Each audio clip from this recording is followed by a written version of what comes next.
Hello, thank you for watching. Today we're just going to do a bit of a March team review following the last practice match that we've just had. So yeah, looking forward to running through some options there for you. Let's get into it, really going to run through just some rookies and mid prices. It looks like there's a lot of value potential this year with the mid prices, which is causing a bit of headache. So I kind of want to consider that and talk through some options I'm considering and sort of where I've landed with that team reveal. And then I've also got another code there, the SCP Spuds Cup 3, which I'll be sharing later in the video as well. So it's open to anyone, just jump in. Yeah, let's see what you've got. But yeah, if you could please subscribe, that would be awesome. I've only done a handful of videos, but thanks so much for all the support so far. Anyway, it's yeah, blown away by that. It's been amazing. So thank you so much. But let's get into it, eh? So, well, let's see where the team was. I know it's a bit blurry here, but this was on Ab's channel. Yeah, that's where I sort of did my last team reveal about a week ago, I think. I've already made quite a lot of changes to that. I think the defense, yeah, I had Midfield, Rosie, Clark. I did have Blackiston, so that's interesting. And it looks like I've been getting the pronunciation wrong. I believe it's Jakes. I hope that's correct. So I'll be saying that from now on, Jakes. But yeah, not too much changes. This is, I guess, where it sort of came from, with Petrarca in there as well. So, but I have tweaked it a bit there. So Petrarca's gone, and I've made some other changes. Canigula is gone as well. So, but let's jump into it. So I've just sort of removed most of the team I've got, and just sort of to explain some of the rationale there. We'll just start in defense, for instance, right? So rookies that were on my radar, Gipkus, right? Well, Gipkus, I thought it was going to have a really good job security. You know, should be good intercepting marker as well. But looking at the preseason stats, right, Richmond here, he he didn't do very well. So I think he only scored a 15, and he got 4 touches, which were all kicks, and he did get 2 marks, but really low, and his time on ground was 92%. So I was pretty blown away by that. I wasn't going to be playing him on field, but I'm just not sure with that higher price tag. Look, he's probably going to come out and do really good round one, round two, and we'll all have to corrective trade him back in, and just really hope he gets a good run at it. But I was pretty surprised at that. So he's not in. Farrow, I really like the look of. I think he's going to have such a good future. He's quite tall as well, which is what Essendon need, and a really good efficient kick. The problem is I'm just not sure if he's actually going to get named to play with Redmond. You've probably got McGrath in the back there as well. Obviously, with Ridley out, that does create an opportunity, but Roberts has been playing more midfield in all the preseason. I just think that with Durham, Parrish, Caldwell, and Merritt, probably Roberts is going to be that fifth option there to run through the midfield. Then we might even mix it up with someone like Kako to add a bit more speed. So I'm actually just not sure that Farrow gets named in the best 23 to start. He could be the sort of perfect emergency, possibly. But even if Durham gets suspended for a match, maybe Roberts plays more midfield.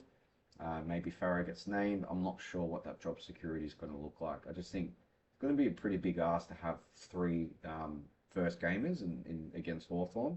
I think Sharp they're going to go with. I think Farrow and Sharp are probably playing for the same spot.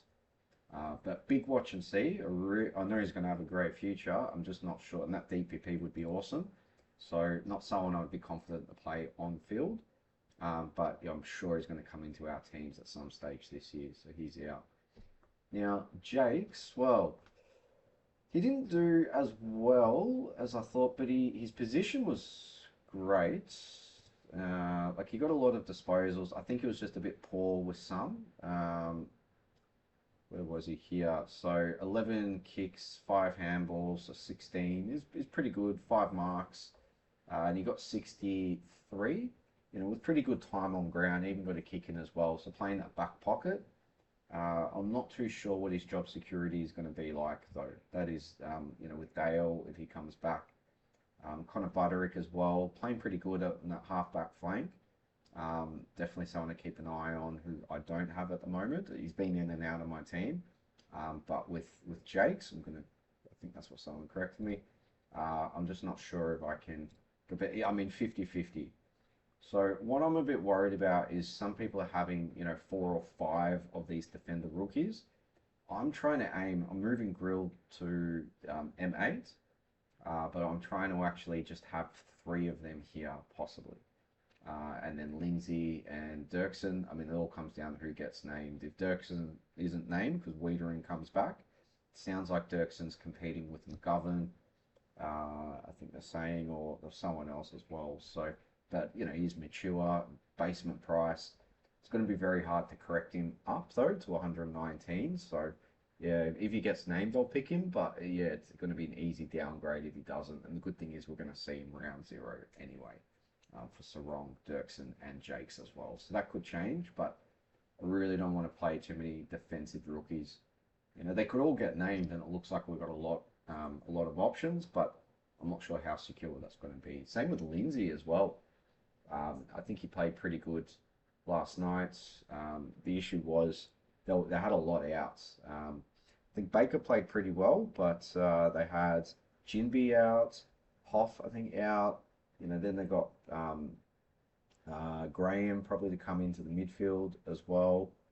And I think there was Tim Kelly, he didn't even play either. So I feel like there's a few out. Yeah, definitely one to watch. If named, he'll be a lock to play. I think he'll great kick. He looked good anyway. Made a few fumbles, but first game jitters. I think I'd be happy to hold him at the start of the season if named. So. This is kind of how the defense is looking.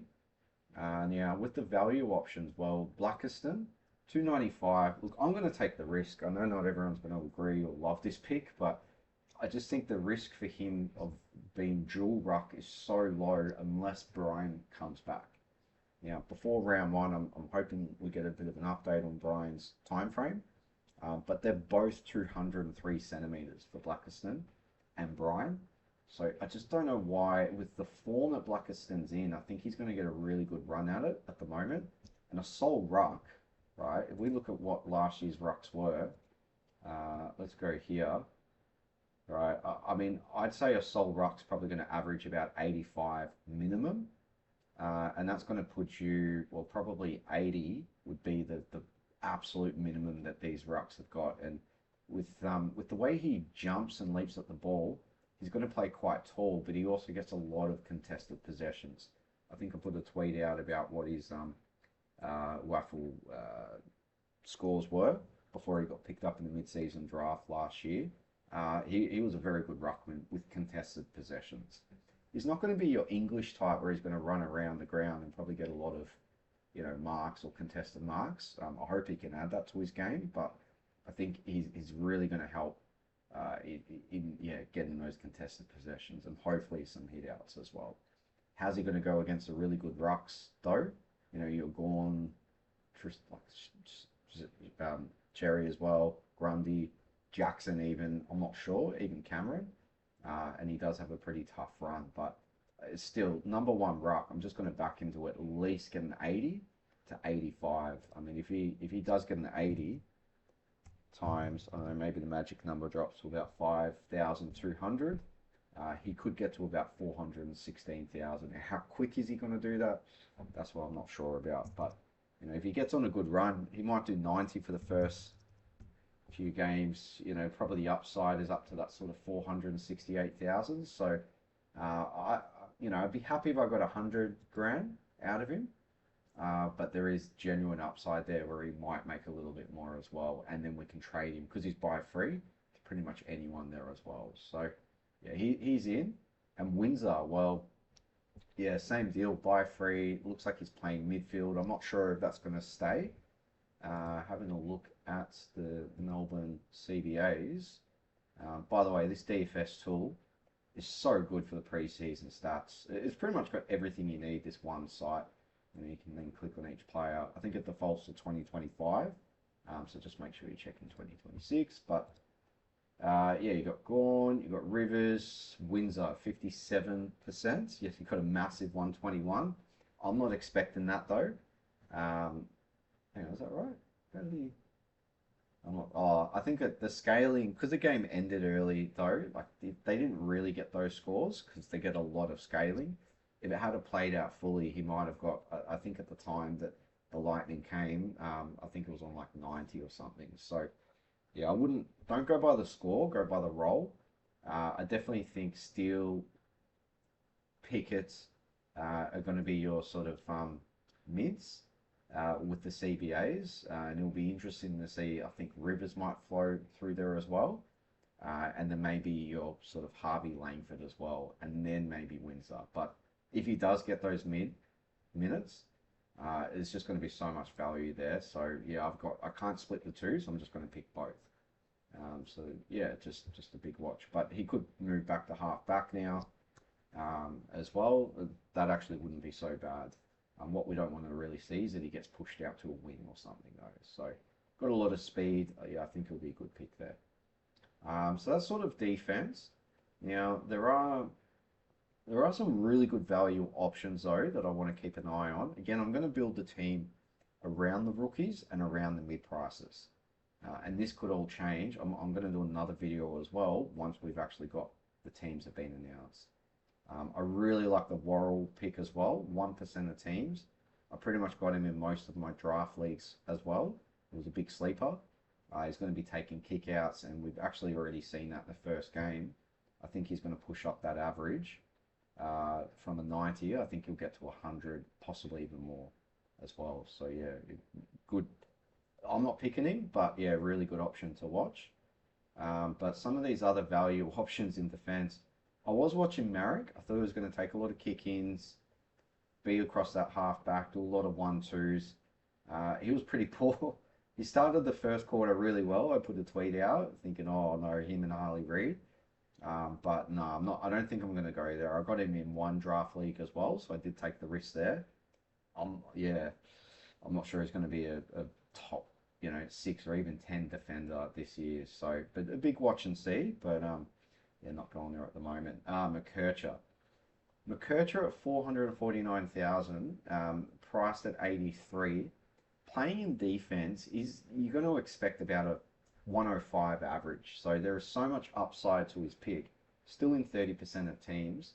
Had a really good preseason, but he's hurt that finger, I think it was, which he's had surgery on. So he's not going to kick with his finger, and it's not going to impact his running as well. He can still keep his fitness up during this sort of niggle, but it is annoying.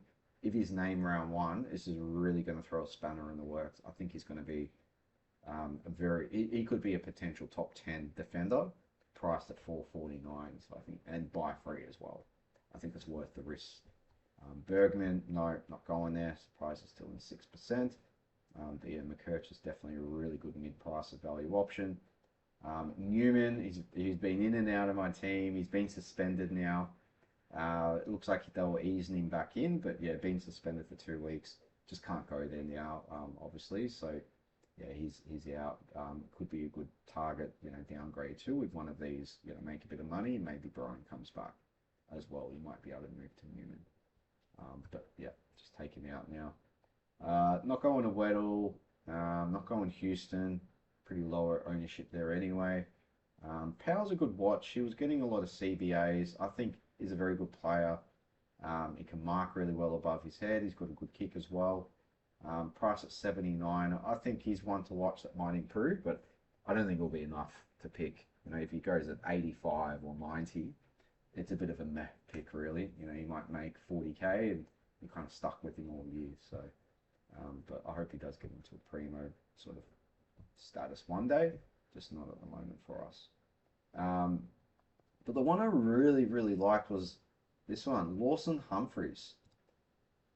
Geez, he's been good in the preseason. He played in the State of Origin. He just played really well there. Got a lot of kick-ins and possessions.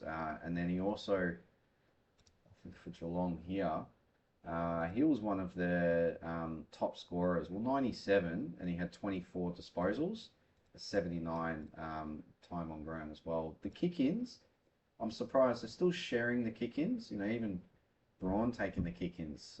I'm actually surprised. I thought Lawson was going to have his kick-ins like dominant, you know, where he might have taken sort of 50%.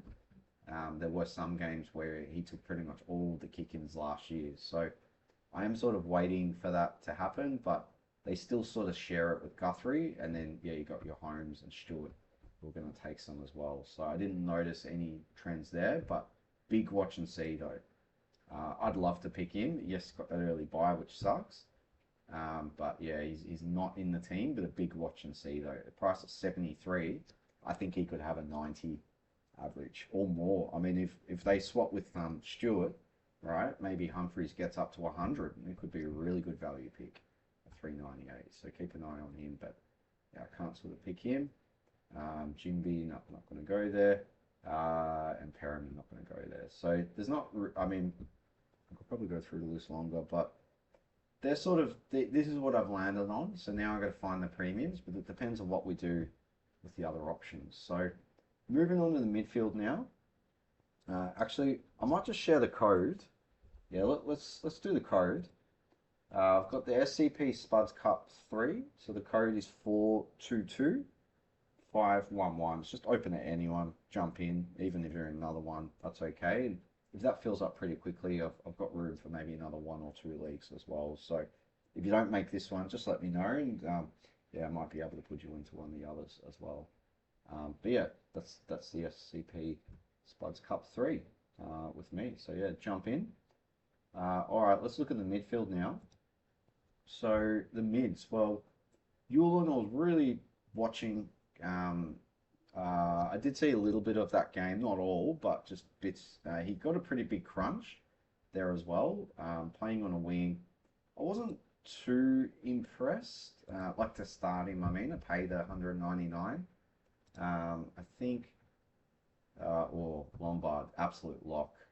He's not going to get, how many goals did he get? 3 goals. He's not going to get 3 goals every game, but just he's strong and, you know, he's running really well as well. I think he's going to be a really good rookie option for us up forward. So he's a lock. And then we had, which Yulin is it? Ezekiel? Yeah, yeah. So I only got a 41 with 67% time on ground. But he did he was involved, like not bad for your first game. He's one that probably might start slow and then just explode after he's, had that exposure as well. So, let's see. I'm not fully ruling him out. Let's see what he does in round 0 first, because a really big score there can then, help with his price as well. So, but he's pretty expensive. So, he's out. Now, Brody is not named to play in the practice match. So he is out. We didn't have Wines or Bergman, who was going to take those midfield rotations for Port. So having a look here, there's Rosie, pretty high amounts. Drew, as you'd expect. Butters, as you would expect. And they decided to play Watkins over Brody. So maybe they change for round 1 because they know what Brody can do. I'm not sure. Maybe this was about getting more exposure, but yeah, I mean, he's not good signs. He hasn't been playing in the practice games in the senior sides, it seems. So yeah, Brody's out. I thought he was a genuine on-field rookie option, at least for the first 2 games. I don't even think we can pick him now on the bench, so he's out. Dersma looks good. I know he made some mistakes, but yeah, I think he'll be a very good player. Anyway, he'll have a good future, but not someone that I really want to start playing for West Coast, I guess. I think there's going to be a bit of a tax on their scoring there because they're not going to be winning games, and obviously not going to get any of that sort of scaling as well. So yeah, he's out. And McRae, well, McRae wasn't. Let's have a look here. Did he even score pretty well? Wow, McCarthy. I thought McCarthy started really good, but yeah, must have faded off a bit there with quite a lot of CBAs, 97. But yeah, Marek A lot of kicks. Just a 70. Yeah, avoid. I don't think I'm going to. Same with Reed as well. Big watch on Reed. You know, and he could still explode as well, priced in the 300s or high 300s. When's it going to click, right? When's he going to do that sort of 95 plus average or 105 average? But yeah, I just don't see it. So I've been keeping an eye, but not going to go there. But yeah, let's have a look at McRae. Where was he? McRae. So he had 8 kicks, and okay, more than I thought actually, and 13 handballs. So pretty good. 21 for his 68. So his disposal efficiency, I don't think was very good from memory. But he didn't get any CBAs. One, he must have attended one or something. So yeah, I'm just not sure. With all those outs that they've got, you know, Graham, maybe Tim Kelly. I don't even know if he's going to make it back, but I expect he would. And then you've got your Jimby, Hoff as well. You know, maybe they just push McRae out. And same for Schoenberg as well. He had some good patches, I thought, but just, I don't know, I thought, oh, I'm like, he got the ball and ran really hard and thought was going to do something special, but just kind of fumbled it or got tackled or something. So, yeah, he only got a 49. Again, I think Robinson's way ahead of these guys because he got all the CBAs. He's a big body as well. He's quite strong. Yeah, that 94 was pretty generous. I'm not expecting that every week, but if he gets the right role, who knows, eh? It could all finally click there for him. But yeah, definitely Robinson's ahead of those other guys. So I'm not going McRae. I'm not going Dersma. With Braun, I'm really torn on this. It really stuffs up my structure. I don't think he's going to play halfback though, but seemed to be where his role was, where he racked up all those disposals. I think they always seem to mess around though, Geelong. So I don't know. He's a big watch and see him round 0. Thank God we've got that for him because if he does really well and it's pretty clear he's playing in defence, he's going to be a must-have. At the moment, because of that bye though, I'm not picking him. So he's out. So now we've got Young, Parrish, Grill. Grill, look, I thought was really highly rated across the half back. But it seems like, let's have a look at Richmond here.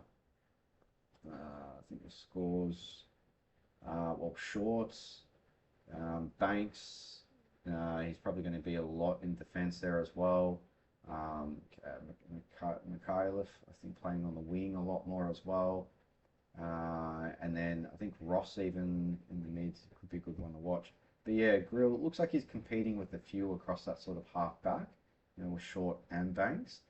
So, but you know, he did have some really good moments there for his 11 possessions. I think he'll grow into that.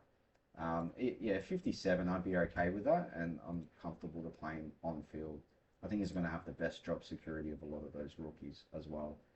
But I've moved him to M8, so we'll sort of see how we go from there. Now, with Sharp, I think Sharp's good.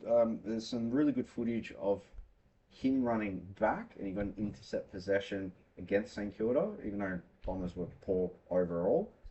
Probably just got to get used to that this year. But yeah, he ran back, got the intercept, and made an effective kick.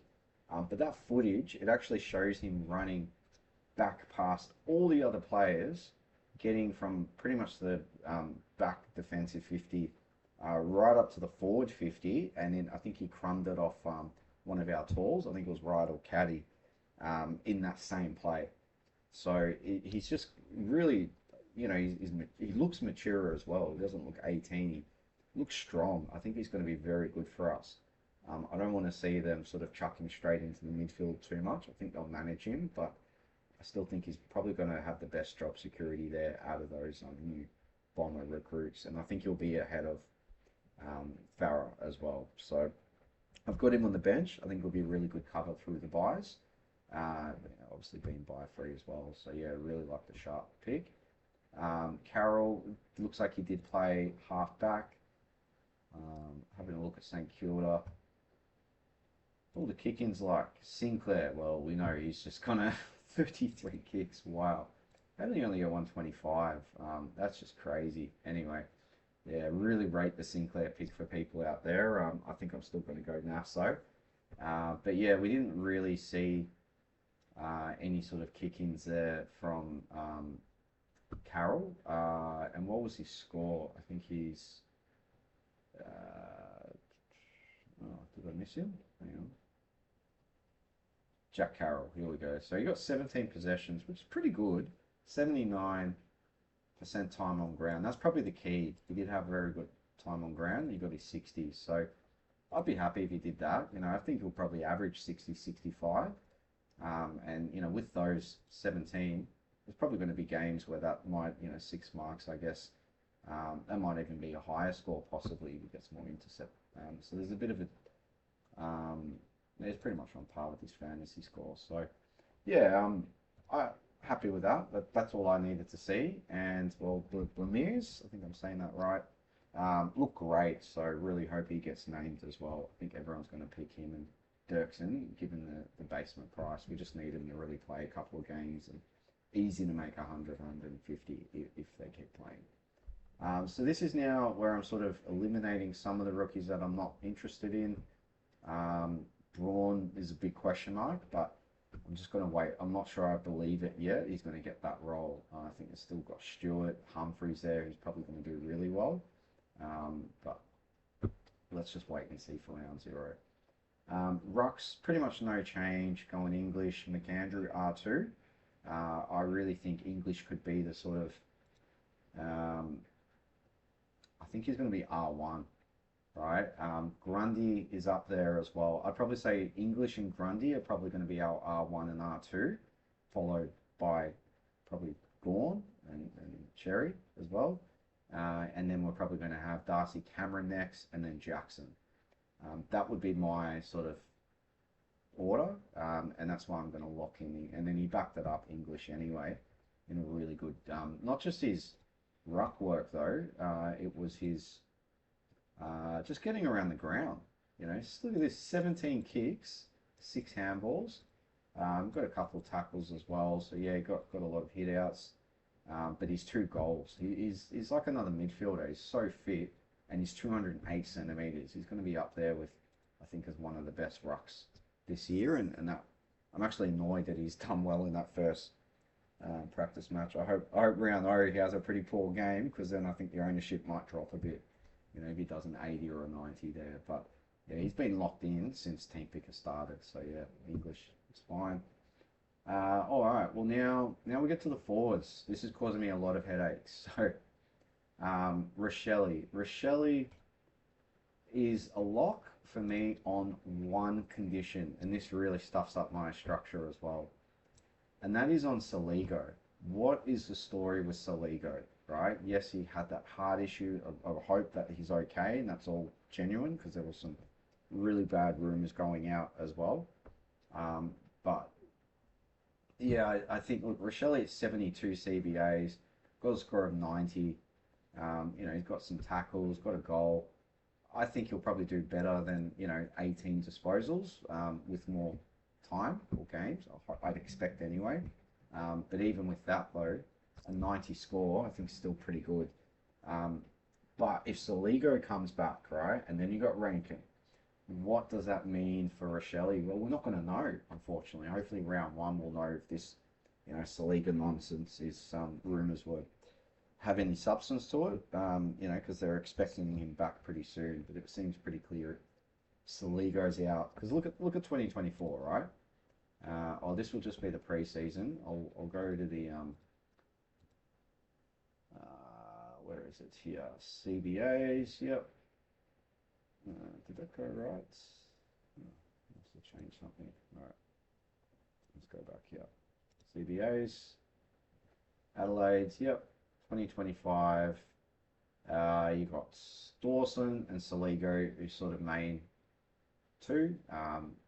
Kraus, I'm not sure what's happening with him there. Then they're kind of a bit lost, right? They're going to have Berry, Peatling, Rankin rotating through, and this is, where maybe Rochelle sort of comes in. But with no Saligo, I thought Saligo was going to be in for a good year with Dawson. I thought he'd sort of be locked number 1 and 2, and then those a sort of third and fourth was going to be shared with Rochelle and Rankin. But with Saligo gone, I'd say Rochelle is a must-have, right? And it comes out that Saligo's out for a long period of time, let's say at least 5 weeks or more, he's definitely going to be a must-have for Shelley, I'd say. So, but all dependent for me on Saligo. So, I've taken him out at the moment until we see more and know more. You know, I'm sure he's going to have a really good round one, you know, without Rankin, but we've still got question marks on that role afterwards. Flanders backed up exactly what we expected. So he is definitely going to be a lock, no problem there. I don't think he did a huge score, 95, yeah. If he gets back to his best, he's probably going to be that player that every week is just going to bank 100, right? It's not even high. Yeah, I mean, that's actually what we expect, 7. Oh, he didn't do any tackles, okay. Yeah, 95, I'd put him in as, yeah, that's just a lock. And DeGoey, well, I've been pretty big on DeGoey. I know he missed the practice game. What surprised me was that Dacos only had 7% of CBAs. This was the opportunity to believe the hype if Dacos was playing midfield. It still says he played mid, but he wasn't in the CBAs, and he still got a ton of the ball for his 91 there. But I thought he was just, yeah, I thought he'd be like 70% or 80% mid in this game with no Nick Dacos, no DeGoey as well. You know, we're probably not going to see Lipinski in there. Houston, you know, and then they were just sort of experimenting here. And yeah, really hard to sort of read into. But yeah, I think they were just resting all those sort of older bodies. But it sounds like DeGoey's had a good preseason. So I'm really expecting DeGoey. If we look here, Collingwood, towards the end of last year, Jordan DeGoey, 43%, but he pretty much only played, even the finals there as well. That's who they went to play. And Pendlebury's going to drop off, right? Pendlebury's older than DeGoey, even though DeGoey's, I think, 31, 32. It's probably the last year to pick him, but I really think they're going to rely on him in the midfield there as well, next to Nick Dacos, and then whoever, maybe Ned Long as well. So I kind of don't have any question marks on his role, even if he rotates forward a bit. Might actually be good because he kicks a couple of goals, and then does that sort of, if he's still got the burst through the midfield. So a big watch to see how he is in round 0 as well, but happy to have him in. And then Filippo's a lock. Now, these rookies here, there's so many options, but Marshall playing down back in that practice game, absolute lock for me. That's all I wanted to see. I didn't even care what he scored, just the positioning, right? And I think he did okay. Todd Marshall, 15 kicks. How many kick-outs? 3 kick-ins. He didn't play on. What's all this about? Anyway, he's got to take that step there. But yeah, he's firmly playing in defence. Got an 85. I'm not expecting 85s every week, but it's the right role, right? And he's going to get lots of kicks. Hopefully takes marks. You know, 10 marks is really high. He's not going to get that every week either, but hopefully a couple of intercept possessions there. So yeah, Marshall is back in, unless something changes from now to round 1, and I think it'll be a good on-field option as well. No job security risk, right? Well, I don't think so. And then Robinson, happy to play on field if he's getting those CBAs, but a big watch on, yeah, Kelly, Graham, to come back as well if that has an impact for him. But I still think he's ahead of Schellenberg and McRae. So really like having Lombard's there as a backup, possibly to rotate with Robinson as well. When you look at Lombard's first few games, right, he could actually be a very good on-field option, right? As a sort of small or medium forward.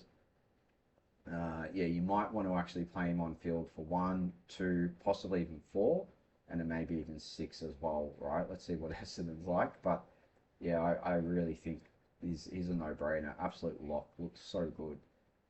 Now, Huss. I've got Huss in there. I need to save a bit of cash. I really like Doverston. I think Doverston's got better job security than Huss. But, you know, you can save that 20k and go down a Huss I think even if Kako, my question on Huss is the job security with Kako coming back.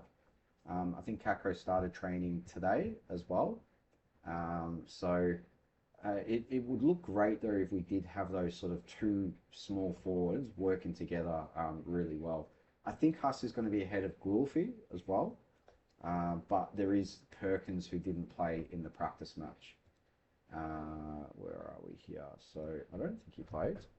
Oh, he did. Okay, he might. Yeah, he only played 40% time on ground. So they're really trying to get the minutes into Huss. He didn't get a great score, 34, and that's with the goal. So I don't think he's going to be a great scorer. 8 possessions, but he looks lively, which is good. Good tackles. Didn't get any marks. I think he'll improve. But is his fitness enough, right? He might not even get named. I think he will. But big watch and see on Huss, especially if Kako's named and Huss is in. I think that's a great sign that we can pick him though.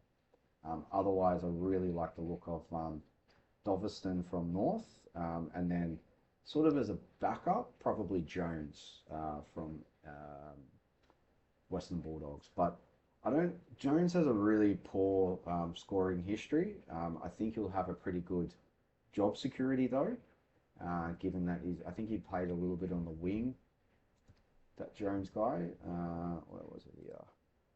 And I think he got a goal. He's not going to get big scores.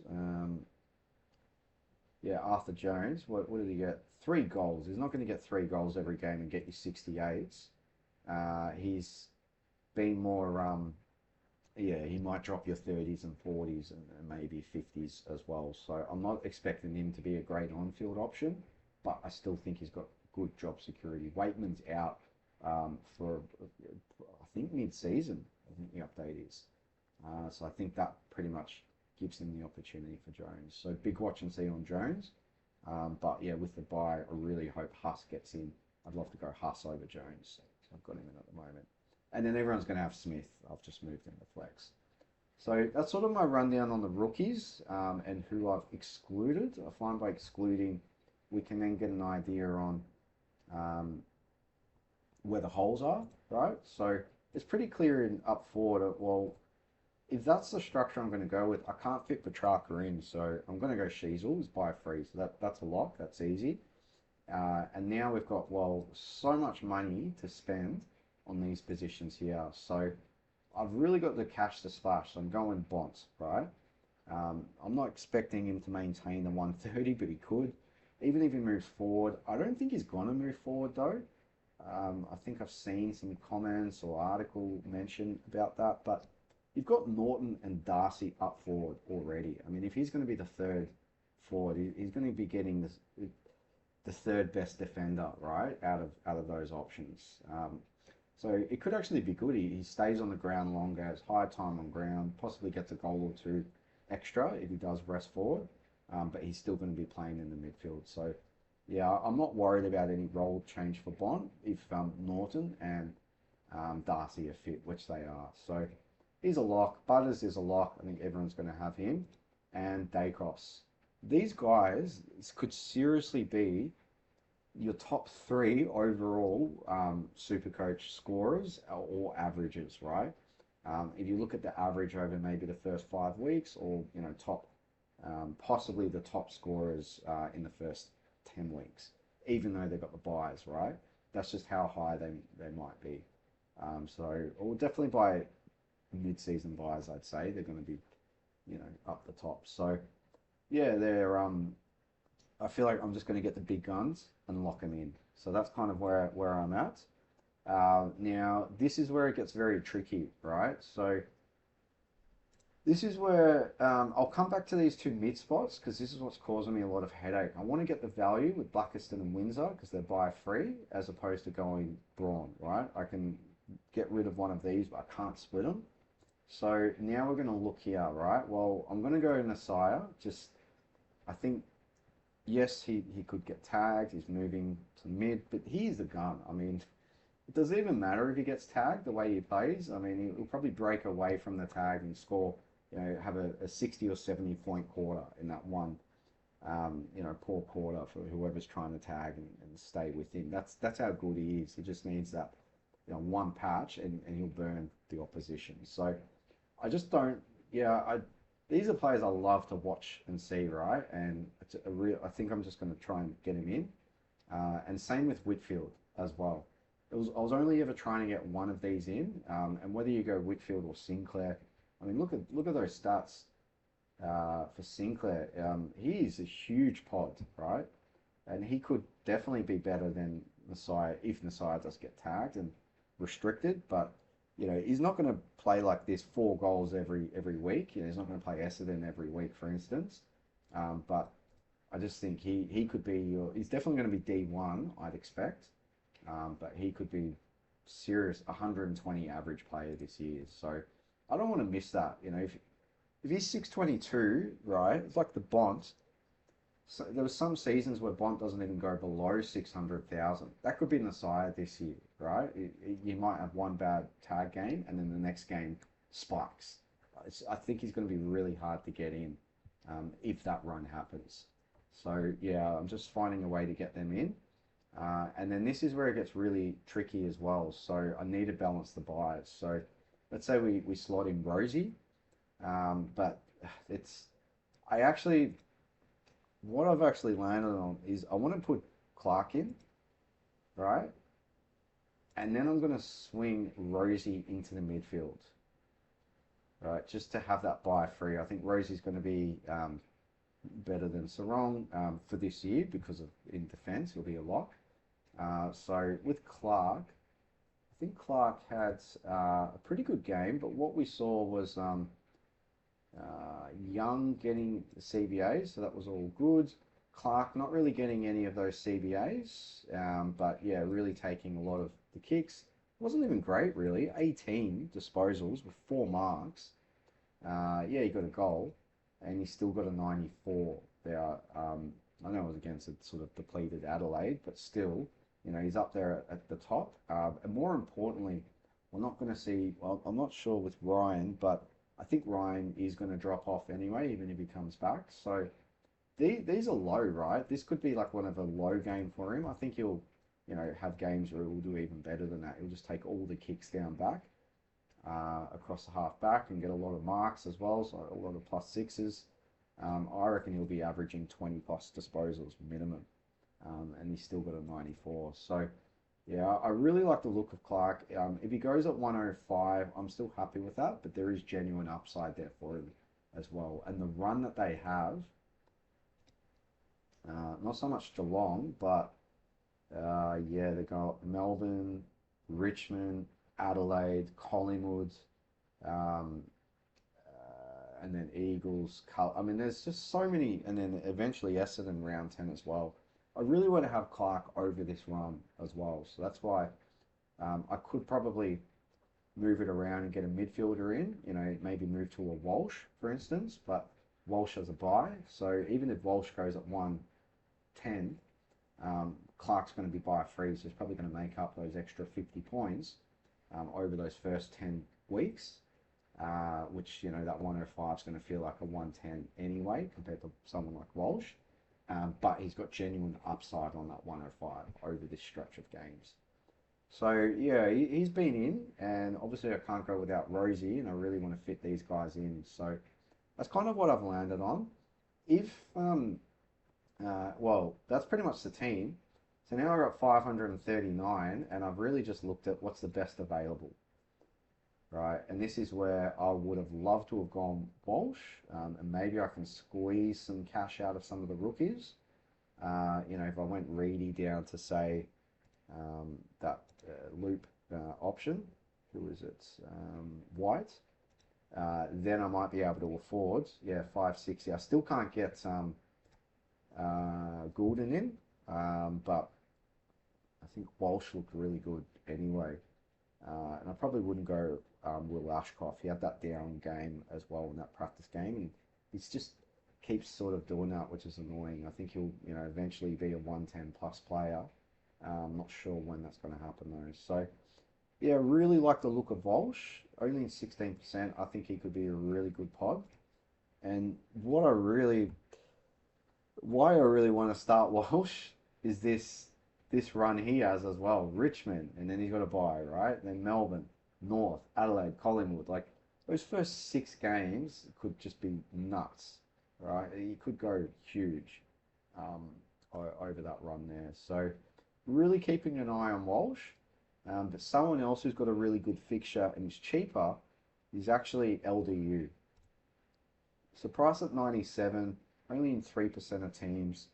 I'm not expecting him to be a keeper, but what I really like is he's probably got an easier run as well. Ports, without Wines. Yeah, he's still got Drew, who might give him a bit of attention. Then you've got West Coast, Essendon, Carlton, and then Richmond as well. So some really good 6 games. And, if you're really sort of aggressive with your trading, if you've nailed all your starting rookies and everyone else there as well, you could trade him after that Richmond game, right? If GWS look tough, Geelong generally pretty restrictive, possibly Sydney as well. So you could trade him. He might get up to 580 possibly, and trade him to maybe a Heaney buy free, or someone else as well if you want to be aggressive. So yeah, it's just something to keep an eye on. But at the moment, I've got LDU, no question mark on his role, and he could go 110 average over that sort of first period as well. So yeah, being buy free, but I would hate to be stuck with him come finals. Let's see if with 40 trades, that he might be a good flex player possibly as well. So that's the team. So how many sort of keepers? Well, I've really gone high end rookies. So 1, 2, 3, 4, 5, 6, 7, 8. You could count him.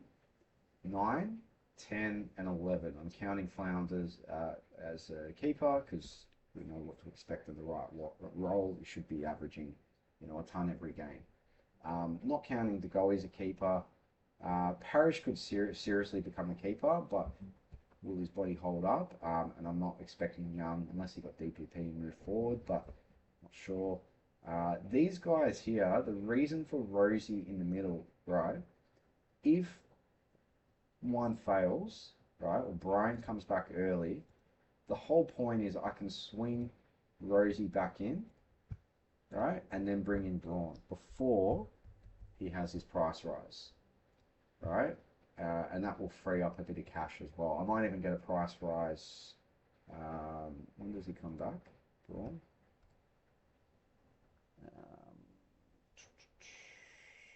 4. So 1, 2, 3. Oh, okay. No. So he misses 2. So he plays 0, 1, and then he will have his price rise on the 3rd. So yeah, there won't be any price rises there for Windsor or Buckerston, but that's a sort of backup I'm looking at.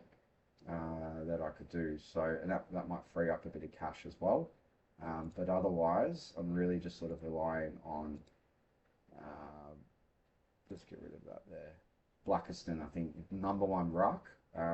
Yeah, I'm still happy to sort of go there. So I'll slot him in and Blackiston. But yeah, you don't, if all these get nailed, I mean, 85, maybe an 80, 85 average. You rotate the best rookie here. I still think this is a bit risky to run too deep there. LDU might come out strong, and you've got these, 5 good scorers to start, plus these. There's just so much value, and that's without Rochelle. If needed, I might go down LDU to a Rochelle, possibly.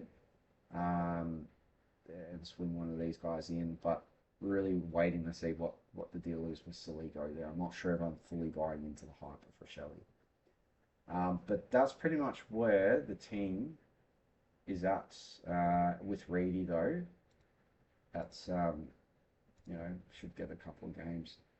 If McAndrew is not named, I've got a completely different structure. And that's where I might have to go something like this, right? I'm probably going to go Pitternet, which I know people probably not going to agree with. I'm probably not going to go a full primo. But yeah, I'll probably go Pitternet, and then 250. Then I'll probably have to try and squeeze some cash somewhere else. and try and get Brawn in there as well. And that might actually be a better option than what I had with LDU.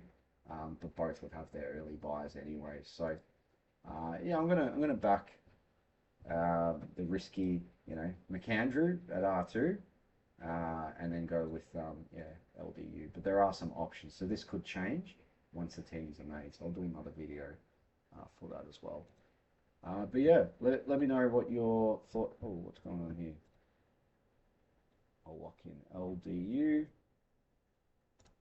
Done with about 12,000 left over. So it should be pretty good projection as well. Not that it matters. But yeah, with Sharp playing. Oh, and this is the other thing. This balance here. Look at the buys. I'm really only missing Dacos and DeGoey.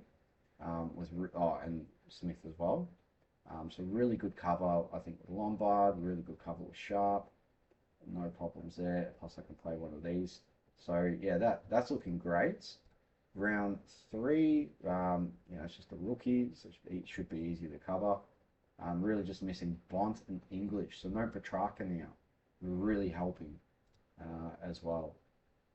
And then round 4, yes, you got, this sucks having 2 on the same, but hopefully these guys are still playing by then. A full midfield, and then everyone's going to have Flounders and Filippo with Lombard, hopefully doing really well. I think that's a pretty easy game for him in round 4, so he should be really good cover as well. Who was he playing round 4? Melbourne. Yeah, you'd expect probably going to have a good game there again, fresh off a bye as well. Hopefully that all goes fine. So yeah, really strong, I think, on the buys. This is a strong, still with guns, so you're locking away your absolute guns and then finding the right balance of value. And round 12, yeah, a bit of a question mark. I know that looks pretty bad, but by that stage, Rosie will be in defence, so it should be easy to cover.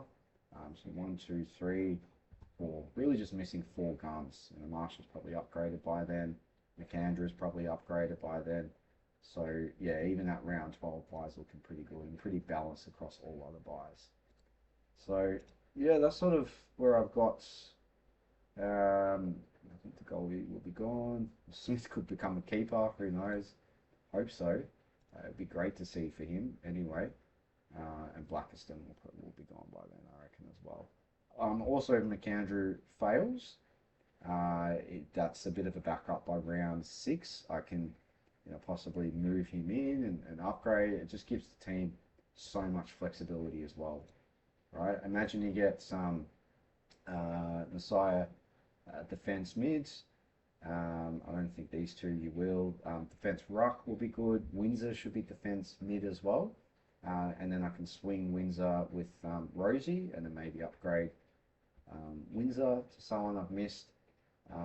And then I think that's pretty much it. Flounder's going to be mid. Filippo will get mid. He'll get defense as well, so he could fill a hole if I need to upgrade and move Blackiston. So the team's going to have so much DPP as well. It's kind of never been easier, I think, once they start coming in. Whereas, yeah, they never used to make those changes in the season. It's going to be really handy to get that. Yeah, all these guys could be forward mids. Look at that, except for Marshall. So it's just going to have so much flexibility. So yeah, let me know what you think. Awesome. Thank you for watching. Cheers.